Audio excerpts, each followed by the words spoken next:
Ask any of the great animators of all time, and they'll all tell you the same thing, that the goal in their art is never achieving a sense of realism in design. Good animation isn't about reproducing live-action images with ink and paper. That's why no real mouse looks like Mickey, no rabbit like Bugs, and no crotchety old curmudgeon like this. The thing every animator should strive to achieve is believability, and so much of what creates believability is movement. You may not know his name, but Richard Williams was and still is one of the medium's all-time greatest craftsmen, a figure who spent a lifetime becoming not only a master of simple mechanics, but a constant innovator, always experimenting with new ways of capturing what no other form of art can. And it's because of that no animated film has ever moved like the ones Richard Williams has created. Let's dive in.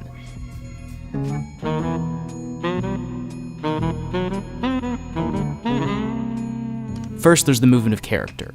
Like every great director, Williams' work has stemmed from the fact that character is action, and that a character's design, no matter how elaborate or striking, only fulfills half of the job. The way a particular character moves should tell us just as much or arguably more so about their personality than the way that they look. Like my 17th cousin, who is 156 times removed from any side! So the evil wizard's zigzag is boisterous and suspicious. The thief slinks and slides so as not to be seen. Ebenezer Scrooge hunches and cowers, and Raggedy Ann, well, moves exactly like how you'd expect a Raggedy Ann doll to move. But even more than that, part of what's made Williams' character animation so unique are his growing attempts to construct a near constant fluidity within all of his characters' actions. See, the business of traditional hand-drawn animation is often about an economy of frames. As animation was developed, it quickly became standard that simple action would be animated on twos, meaning that one drawing is shown for 2 frames, giving you a total of 12 drawings for 1 full second of film. However, the easiest way to get any project done quicker and cheaper is to limit that number of drawings, animating not on 2s, but on 3s, 4s, or even 6s. That's not to say that a fewer number of drawings per second is automatically a bad thing, but only that it was the environment that Williams grew up in and trained in his early days, bemoaning the uneven, jerky movement of something like Yellow Submarine. And none the worse for our adventures. Reminiscence in many ways of the late Mr. Ulysses. Here complex. In his own work, Williams has a tendency to move in the opposite direction and animate on ones, meaning one drawing for every single frame of film. An incredibly time-consuming and expensive method that was likely the reason his masterpiece The Thief and the Cobbler was taken away from him near the end of its production, but a method that yields amazingly fluid results. Control the depths.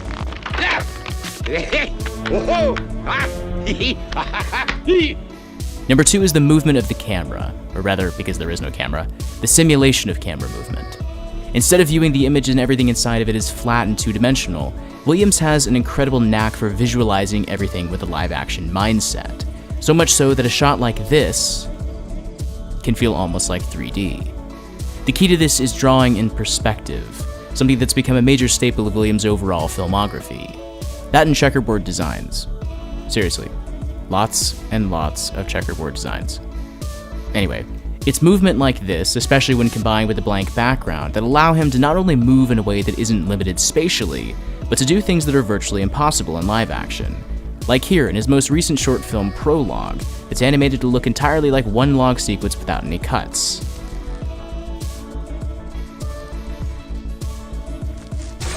But even more than that, it's his mastery over the technique that allowed him to execute his most well-known work, the animation on Who Framed Roger Rabbit. Hold still, will ya? Does this help? Yeah, thanks. I said to Bob, I've already done these commercials violating the rules, and I know you can use a moving camera. We have to draw every frame, and we have to draw every frame in perspective as the camera's coming closer or going around him. So there's a lot of work for us, and very expensive, but that's going to make it work. When he finds out, he's gonna be mad. He might try to kill ya. The second thing was we were able to get the cartoons to be 2.5 dimensional. If you look at them closely, it's not 3D, it's 2.5. If that. Yeah, that's it. Beat the horn twice. Cover your back. Boy, I'm ready. Dukes up. Eyes peeled. Ears to the ground. Why, nobody gets to drop on Roger Rabbit. But all of the shots here only involve the movement of the character. What if they were full on? Don't burn yourself, baby Herman! That brings us to number 3, the combined movement of the character, the camera, and the location itself. Early in his career, Williams would limit movements like these to simple short shots, little 90-degree rotations like this. But the more he's worked, the more the shots have gotten complex and absolutely massive. I mean, just watch this.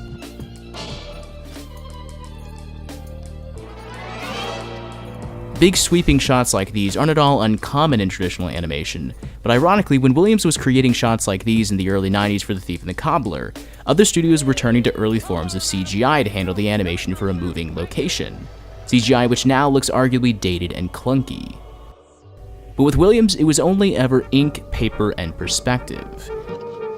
Break it down and it's not that much different from any of the simplest movements he's done though. It's just the same idea of drawing in perspective, except now infinitely bigger and infinitely more time-consuming to get just right.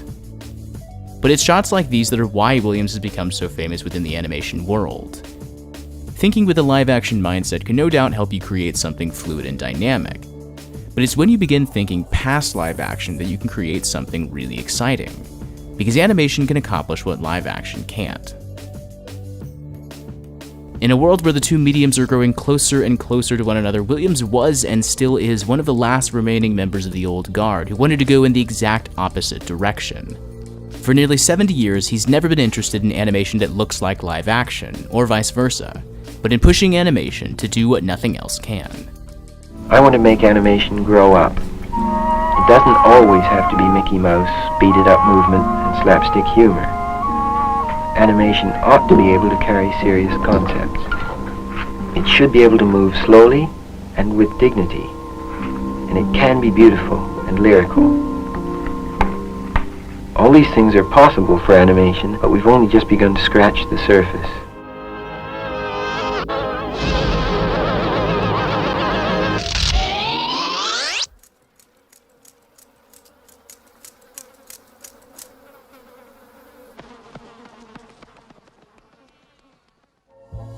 Thank you so much for watching. If you enjoyed this video and are interested in learning more about animation techniques, you can check out this video's sponsor, Skillshare.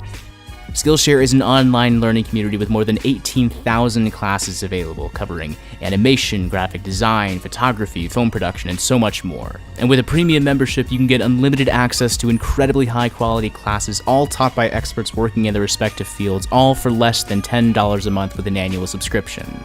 Every corner of filmmaking, whether it be screenwriting or directing or editing or cinematography or animation, requires both constant practice and constant learning, and Skillshare is without a doubt one of the best platforms to help you improve your skills, unlock new opportunities, and do the work you love.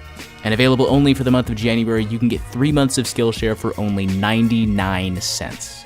Go to skl.sh/royalocean to sign up today.